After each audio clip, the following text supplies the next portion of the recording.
Hey guys, so welcome to probably one of the last few videos of the year, so that's pretty exciting.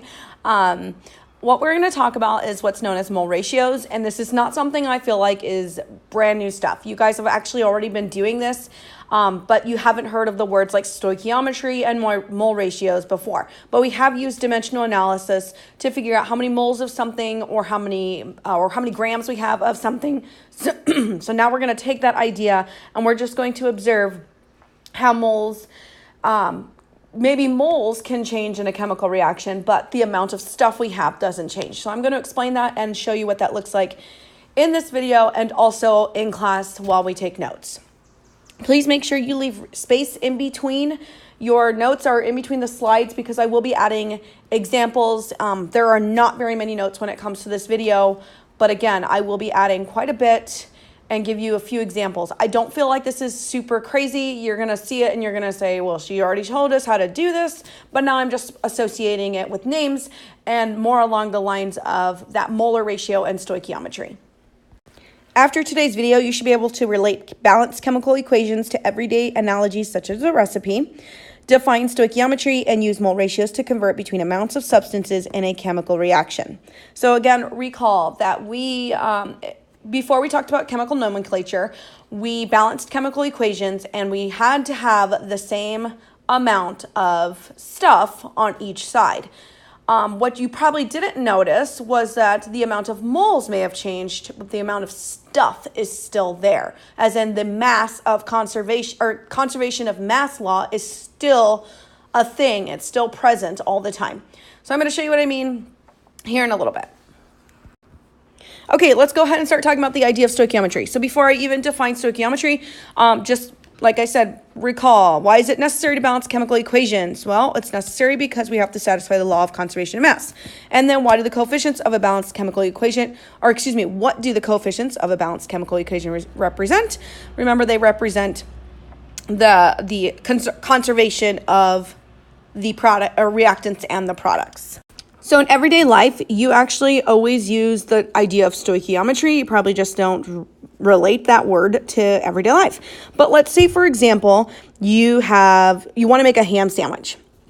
And the perfect ham sandwich is composed of 2 slices of ham, 1 slice of cheese, 1 slice of tomato, which that sounds kind of gross, but whatever, 5 pickles, and 2 slices of bread. That is the perfect ham sandwich recipe. So that means that the reactants would be 2 slices of ham, 1 slice of cheese, 1 slice of tomato, 5 pickles, and 2 slices of bread, yielding the perfect combination or the perfect ham sandwich. But let's just say now that instead of making just 1 sandwich for yourself, you are now making this perfect ham sandwich for 5 of your friends. So everybody's going to get a perfect ham sandwich. So how much of each sandwich ingredient do you need? And that seems kind of obvious, right? You would take the number of ingredients required for 1 sandwich, and then you would just multiply by 5. So if you have 2 slices of ham for 1 sandwich, you would multiply that by 5, and you would get 10 slices of ham. Make sense? I don't think that's crazy, right? But don't forget, we always use the great idea of dimensional analysis. So I would take, and I'm going to show you what I mean with this ham sandwich perfect formula in class. But remember, you need to cancel things out in order to get the actual number or the actual unit for the ham that I just given you. So 5 times 2, but there's actually a little bit more when it comes to canceling out the units. But why would you even worry about units when it comes to ham, right? If you need 2 per sandwich and you have 5 friends coming, 5 times 2, 10. Now, this leads us into the idea of what's known as stoichiometry. And stoichiometry is the calculation of amounts of substances in a chemical reaction from the balanced equation. Okay, and so what does that even mean? So let's stick with our ham sandwich idea. And I'm going to just give you a sample problem. So let's say I look in the refrigerator and I find that I have 8 slices of ham. In order to make as many sandwiches as possible, how many pickles do I need? And it sounds kind of weird, right? Because I'm talking about ham and then I go to pickles. But this is where stoichiometry comes from because we know, again, that the perfect sandwich is 2 slices of ham, 1 slice of cheese, 1 slice of tomato, 5 pickles, and 2 slices of bread. So what I know is that I have 8 ham slices, and I want to know, the question again is, how many pickles do I need if I have 8 slices of ham? And that conversion factor would be for every 2 slices of ham, I need 5 pickles. That's the perfect sandwich recipe. Every 2 slices of ham, 5 pickles. I have 8 ham slices. So then I would just take 8. I'm going to do this on the screen because you're like, what is she even talking about? Why is she talking about pickles? Maybe I'm hungry. I don't know. Anyway, so if I have 8 ham slices, and I want to know how many pickles I need, my conversion factor is for every 2 slices of ham, I need 5 pickles for one perfect sandwich. So then it would be 5 pickles, I'm just going to put pick, over 2 slices of ham. Dimensional analysis again. I know how much you love it. Cancel the hams out. We're left in pickles. That means it's 8 times 5 divided by 2. That gives you 20 pickles. And pickles are amazing.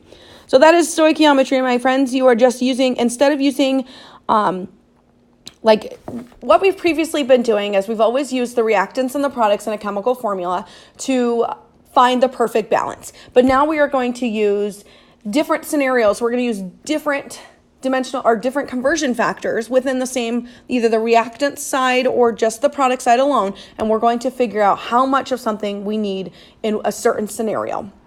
And I know I keep saying something, so you're like, what? But I promise you, you've already done this, you've already seen this, and maybe I'm just making it more difficult. That leads me into the idea of what's known as mole ratios. So let's actually talk about some chemistry instead of talking about ham sandwiches, although ham sandwiches are pretty good on a good day. All right, so stoichiometry problems. They can be characterized by 2 things: the information given in the problem, which you should already know, and the information that is to be solved for, also known as the unknown. That's pretty well how you solve any problem, right? You get the information and you figure out how to solve it. What's different about stoichiometry, though, is that the given and the unknown may be reactants. So remember, I said I have 8 slices of ham, and I want to know how many pickles I need for this perfect sandwich. I know what's in a perfect sandwich because I created the perfect sandwich.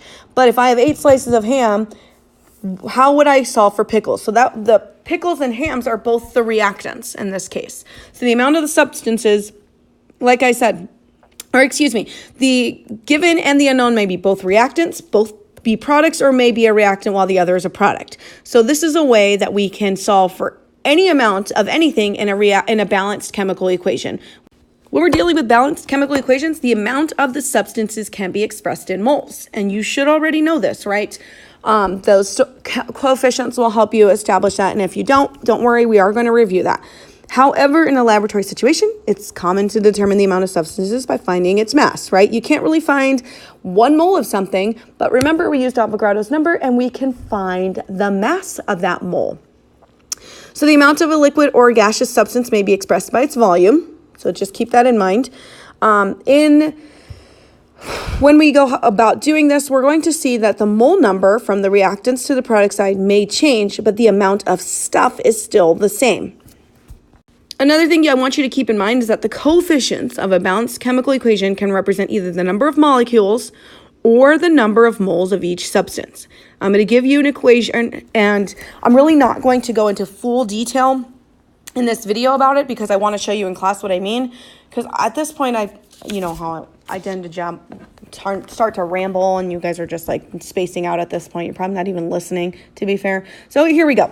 All right, so here's a balanced chemical equation. I have N2 plus 3H2 yields 2NH3. Is this all balanced? I think so. We have 2 nitrogen on each side. We have 6 hydrogen on each side. Very much great. I'm not worried about that part right now. Although you do need to make sure that you remember how to balance chemical equations, because without balanced chemical equations, you cannot actually do proper stoichiometry. All right, let's read this. What I'm saying is that I have 1 molecule of N2. I hope that's obvious. Remember, nitrogen is a diatomic element, so in nature it's always found as 2, so it's 1 molecule.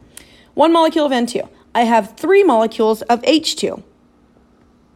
Okay? And then that yields to make 2 molecules of NH3. So NH3 is the whole thing. I have 2 of them based off that coefficient. Now I can also say that I have 1 mole of N2, 3 moles of H2, and 2 moles of NH3. So those numbers are the same, but we are using 2 different units. Now, with that being said, you can also find the molar mass of these things, correct? Hopefully you remember that. So N2, the molar mass of just nitrogen by itself is 14, approximately 14. So then if I have 2 of them, that's 14 times 2, and that gives me 28, and so on and so forth.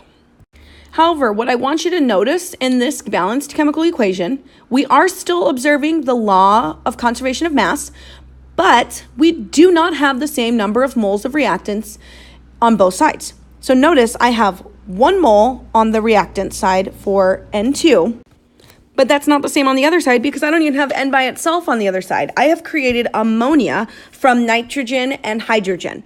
So total moles on the reactant side is 4. I have 1 mole of nitrogen, 3 moles of hydrogen. The total moles on the product side is 2 moles of ammonia. So that's a complete difference. But if you were to do the calculation for the mass, we would still have the same amount of mass on both sides. And that's all we're looking at when we're balancing chemical equations. But this leads me into this idea of what's known as a mass ratio. And this is a conversion factor that relates the amounts in moles of any 2 substances in a chemical reaction. So what I'm saying here is if we know the moles on any side, on the reactants or product side, we can figure out how much of anything we have. So what I'm looking at here is that for every 1 mole of N2, I have 3 moles of H2. So that conversion factor would be 1 to 3. Or I could say for every 3 moles of H2, I have 1 mole of N2. Then that would be 3 to 1. I could also say for every 1 mole of N2, I have 2 moles of NH3. So 1 mole of N2 to 2 moles of NH3. So hopefully this is starting to make sense. With that being said, I can have 6 different conversion factors to figure out what my unknown is. Now, if this doesn't make sense to you, no worries, because I am going to provide a couple of example problems, and we are going to do this in class slowly. But this is the brief introduction into stoichiometry and mole ratios, so don't freak out. I don't think this video is too long, but you know how I jamble. Ugh, I'm a goof. Okay, if you have any questions, make sure to ask me on Edpuzzle. Also, if you are writing I don't know at the end of your questions, please don't think I don't look at your questions. I'm not sure where you got this idea where I don't look at your questions. It's actually quite cute because some of you just write nothing. So I will give you a 0. Hopefully you're actually listening to the video. But I will give you a 0 if you write I don't know for every single question. You have been warned. Live in fear, my friends.